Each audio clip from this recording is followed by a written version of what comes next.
श्री राम जय राम, जय जय राम। श्री राम जय राम, जय जय राम। श्री राम जय राम, जय जय राम। श्री राम जय राम, जय जय राम। आदरणीय श्रोताओं, सप्रेम राम राम कहते हुए आज का राम कथा आपके सामने लाई हूँ। बोलिए श्याम रामचंद्र की जय। पिछले प्रवचन में आपने सुना था खरदूषण और त्रिशिरा के साथ श्री राम जी का बड़ा भारी युद्ध होगा। इसमें श्री राम जी ने ये कौतुक किया, एक खेल किया जिसमें एक दूसरे को राम राम देखते हैं। तो राम को पकड़ो, इसे मारो, इसे मारो, राम को मारो, ऐसा कहते हुए राम राम कहते हुए इनका मोक्ष प्राप्त हो गया, इनका प्राण निकल गया और उनको निर्वाण प्राप्त हो गया। राम राम कहि तनु तजहि, पावहि पद निर्वाण। राम राम कहि तनु तजहि, पावहि पद निर्वाण। करि उपाय रिपुमारे, छनम कृपा निधान। बोलिए श्याम रामचंद्र की। तो खरदूषण के वध हो गया, इसीलिए शूर्पणखा रावण को प्रेरित करने के लिए चलता है। खरदूषण का वध होना यहाँ लिखा गया है इनके धुआं देखकर, अर्थात इनके वध हो जाने के बाद। और रावण को प्रेरित करने जा रहा है और उनके भारी सभा में बड़ा क्रोध करके शूर्पणखा रावण को कहता है, तुम्हारे देश का और कोश का कोई भी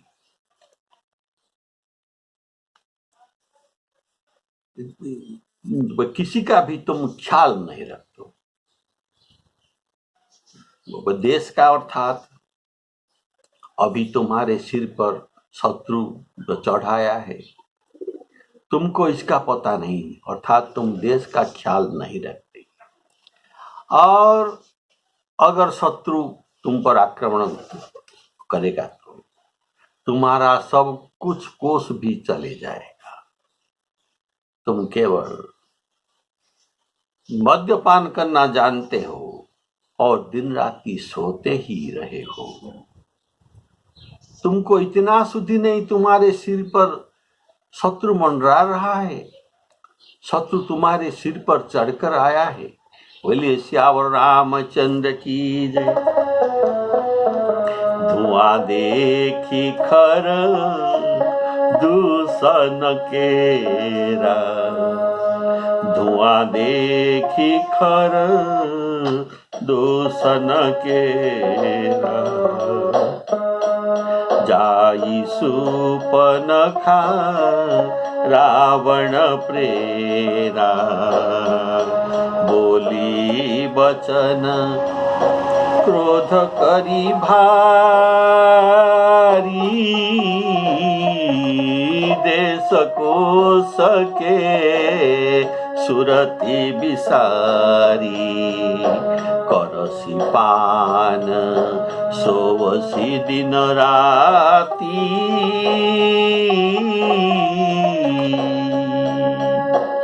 सुधी नहीं तव सिर पर आराती, आराती अर्थात शत्रु, तुम्हारे सिर पर शत्रु बैठा। बोलिए श्यावर रामचंद्र की जय। तो ये शूर्पणखा रावण की सभा में, भरी सभा में उनको सुनाते हैं, देखो नीति के बिना राज्य, धर्म के बिना धन की प्रतिष्ठा का, हरि को बिना समर्पण किए हुए सत्कर्म करने का, और बिना विवेक के उत्पन्न कराए हुए विद्या, विद्या पढ़ने से ज्ञान उत्पन्न न हुआ तो, विद्या पढ़ने से ज्ञान उत्पन्न न हुआ तो उस विद्या के पढ़ने का फल श्रम मात्र है, बेकार है, अर्थात यह सब व्यर्थ जाता है। विषय एवं विषय के संग से सन्यासी नष्ट हो जाता है, बुरी सलाह से राजा नष्ट हो जाता है, और मान से, अभिमान, गर्व से ज्ञान नष्ट हो जाता है। तो मदिरा पान करने से लज्जा जाता रहा, लज्जा नहीं रहता। बिना प्रणय की प्रीति और अहंकार, गर्व से गुणवान पुरुष नष्ट हो जाते हैं। तो मदते गुणी, मद अर्थात गर्व, अहंकार, और शीघ्र नष्ट हो जाता है। यह नीति मैं सुनी है, शूर्पणखा कहता है रावण को। देखो, शत्रु, रोगो, अग्नि, पाप और समर्थ स्वामी सर्प, इन छहों को छोटा करके कभी न समझना। थोड़ा सा भी इनको छोड़ दिया जाए तो ये पुनः पुनः वर्धन्ति, ये बढ़ते हुए सब नष्ट कर देते हैं। ऐसा कहकर वो अनेक प्रकार से विलाप करते हुए सभा में रोने लगी। ये कहते हैं, ये कहता है शूर्पणखा,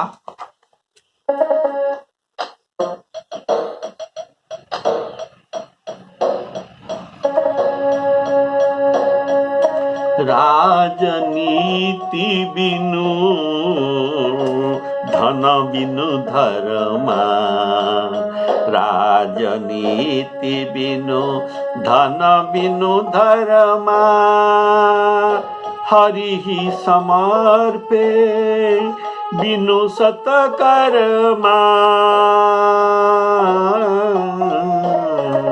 विद्या बिनु विवेक उपजाए, श्रम फल पढ़े किए अरु पाए, संगते जति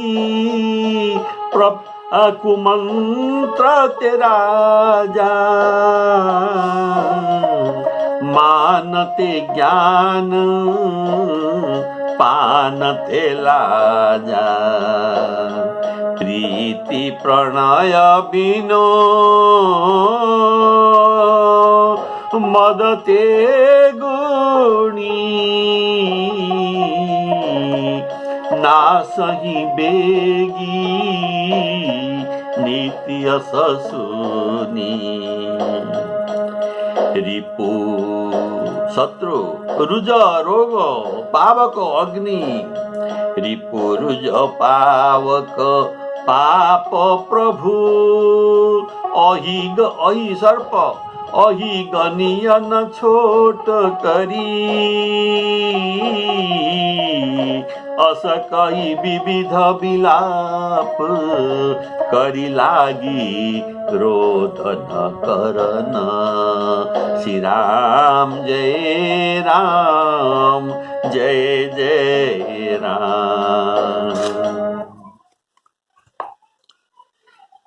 तो इनका कहने का एक एक नीति उपदेश मैं आपको सुनाता हूँ, विश्लेषण करके इनका भाव क्या था। असक राजनीति बिनु धन बिनु धर्मा, इसका भाव है भर्तृहरि नीति शतक में कहा गया है, बुरी सलाह से राजा नष्ट हो जाते, लगाव से सन्यासी, लाड़ प्यार से बेटा, न पढ़ने से ब्राह्मण नष्ट हो जाता है, बुरी संतति के जन्म से कुल नष्ट हो जाता है, और खड़ों के संग से चरित्र नष्ट होता है, मदिरा पीने से लज्जा चले जाता है, देखभाल न करने से खेती, और विदेश में रहने से स्नेह नष्ट हो जाता है, प्रणय के अभाव से मैत्री,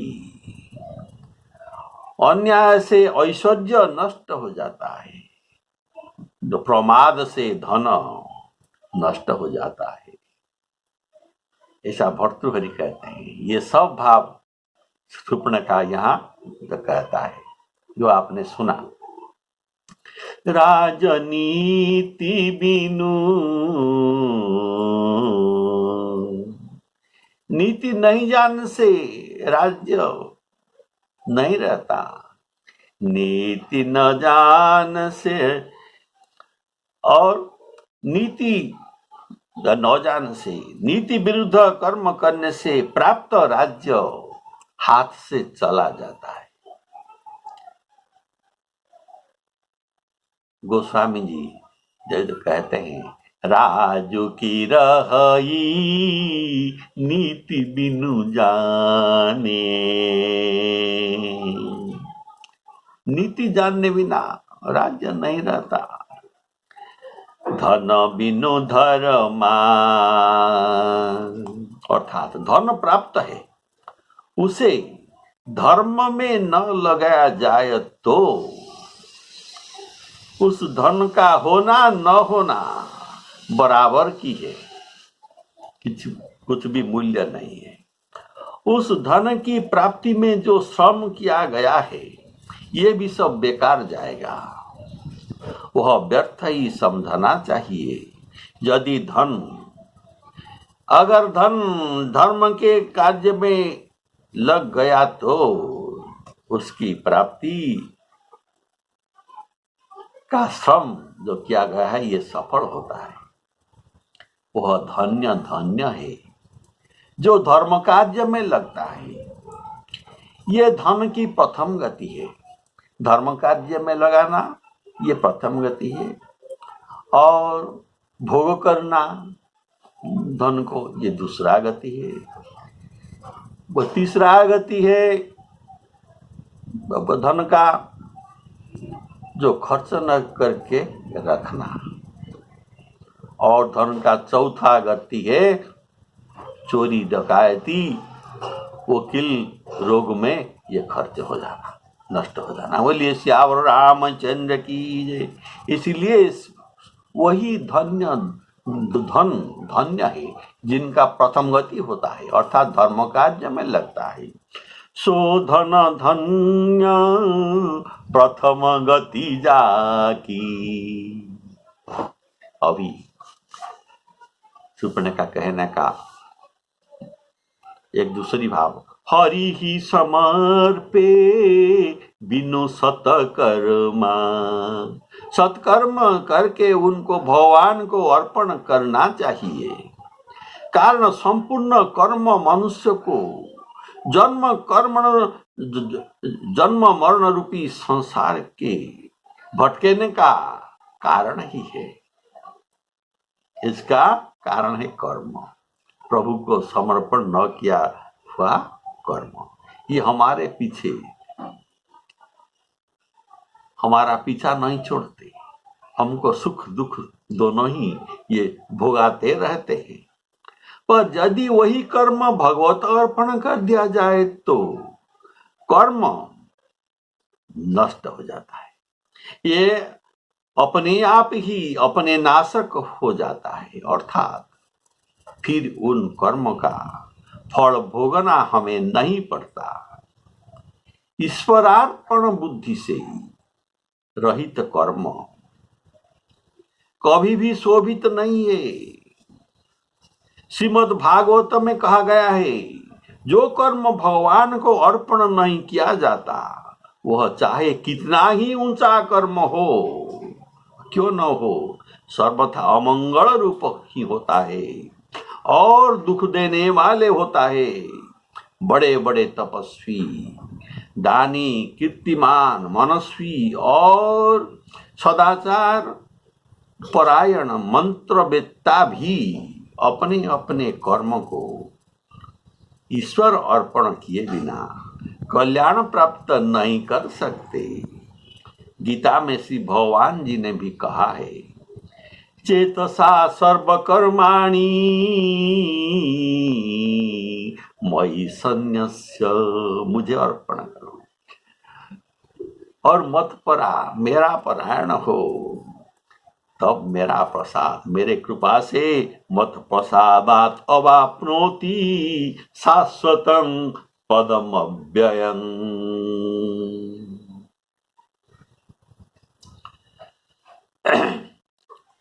गोस्वामी जी तो बालकांड में भानुप्रताप के प्रसंग में लिखते हैं,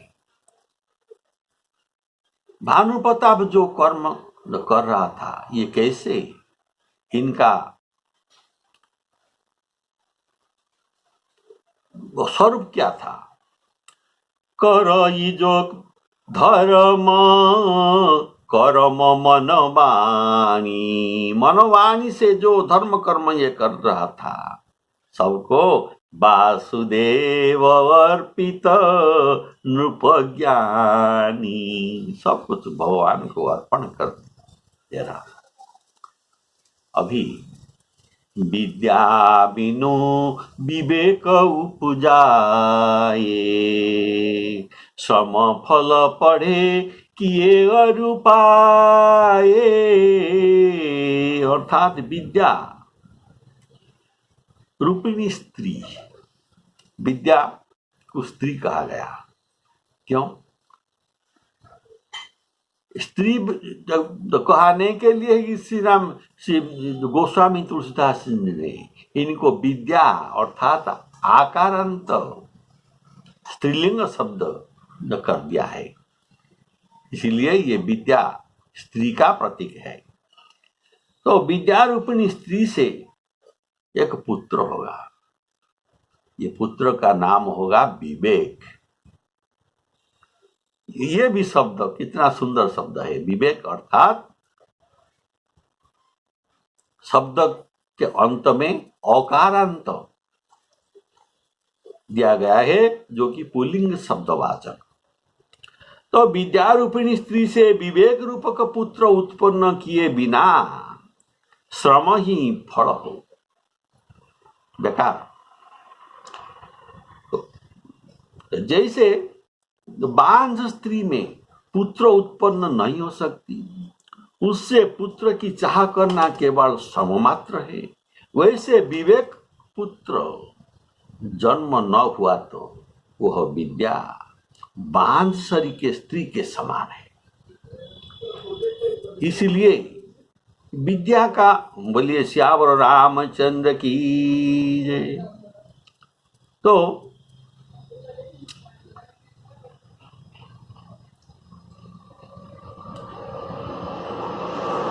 वैसे धन बिनु धर्मा, धन बिनु धर्म कार्य करना चाहिए, धन के साथ धर्म कार्य करना चाहिए। तो ये है कर्म करना, कर्म कांड बताया रावण के सामने, सुपर्णखा कर्म कांड ज्ञान बताया, और विद्या बिनु विवेक उपजाए ये ज्ञान कांड कहा, और हरि ही समर्पे बिनु सतकर्मा यह उपासना कांड कहा। देखिए ये कितना सुंदर बात कहता है। संगते जति कुमंत्र तेरा जा। संग, संग का अर्थ क्या है? आसक्ति। आसक्ति से काम उत्पन्न होता है, कामना। गीता में कहा गया है संगात संजायते काम। और कामानुसार अगर विषयों का प्राप्ति न होगा तो क्या होगा? इससे क्रोध उत्पन्न हो जाता है। कामात् क्रोध अभिजायते।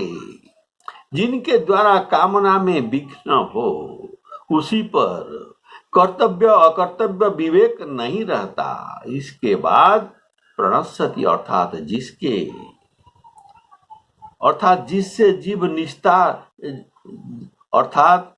जिससे जीव संसार सागर में डूबकर नष्ट हो जाता है।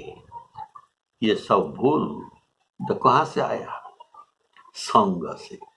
इसका मूल है संग, अर्थात आसक्ति से होता है। बोलिए श्यावर रामचंद्र की जय। संगात संजायते काम, कामात् क्रोध अभिजायते। क्रोधात् भवति सम्मोह, सम्मोहात् श्रुति विभ्रमम्, श्रुति भ्रंशात् बुद्धिनाशः, बुद्धिनाशात् प्रणश्यति। गीता के वाक्य। कुमंत्र ते राजा, अर्थात कुमंत्र से राजा का नष्ट होता है। जो कुमंत्रणा, मंत्री का कुमंत्रणा से राज्य नष्ट होता है।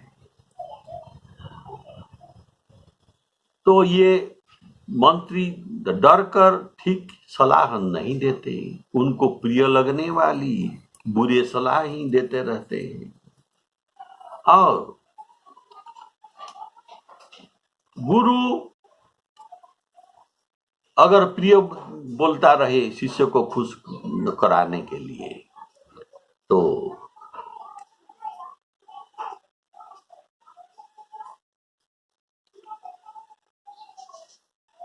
धर्म नष्ट हो जाता है। और वैद्य अगर प्रिय बोलेगा रोगी को प्रसन्न कराने के लिए तो इनका शरीर नष्ट हो जाता है। ये बात तो कहा गया है। सचिव वैद गुरु तीनि जो, सचिव वैद गुरु तीनि जो, प्रिय बोलहि भयास। राज धर्म तन तीनि कर, होई बेगी नाश। रावण को मंत्रियों ने भय से ठीक सलाह न दी थी, इससे उनका नाश हो गया। प्रहस्त उनका पुत्र उनको बोला, रावण को, तुम जानते नहीं हो, तुम्हारे मंत्रियों ने तुमको प्रिय लगने वाली बात कहती हैं, ये ठीक मंत्रणा नहीं दे रहे हैं, इससे नहीं चलेगा। ये आपको सुनने के लिए अच्छा लगता है मंत्रियों का वाणी, लेकिन आगे तुमको दुख मिलेगा। मंत्रियों ने आपको ऐसा ही सलाह दे रहा है। तो ये रावण प्रहस्त पर बिगड़ा था। उसने कहा, तुम मेरा वंश में अग्नि हो, तुम मेरे वंश नष्ट करने वाले हो। बोलिए श्यावर रामचंद्र की जय। कारण ये बात जो कहा, ये रावण का प्रिय बात नहीं था। प्रहस्त कहता है, कहीं सचिव सठ, कहीं सचिव सब ठकुर सुहाती। प्रिय लगने वाली बात। नाथनपुर आओ यही भांति, सुनत नीक आगे दुख पावा, सचिव न असमत प्रभु ही सुनावा।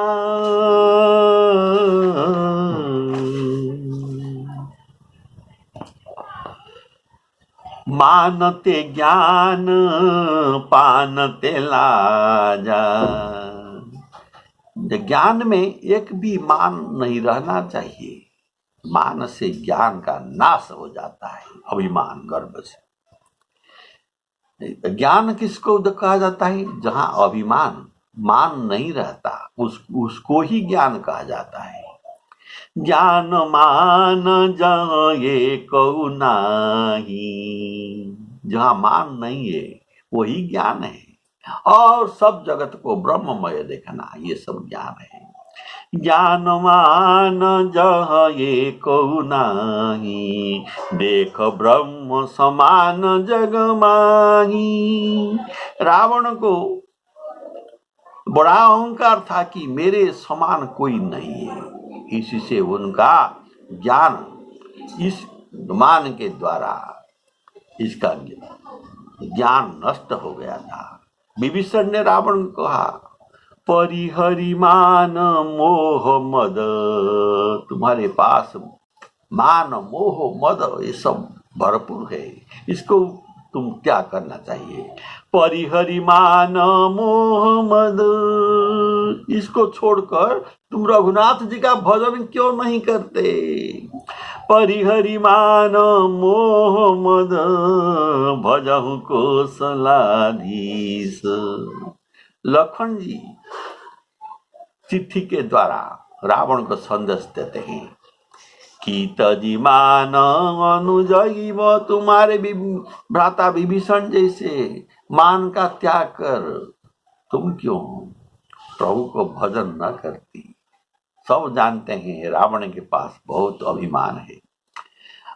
कीतजी मान अनुजैव प्रभु पद पंकज भृंग, कोई की राम सरानल खल कुल सहित पतंग।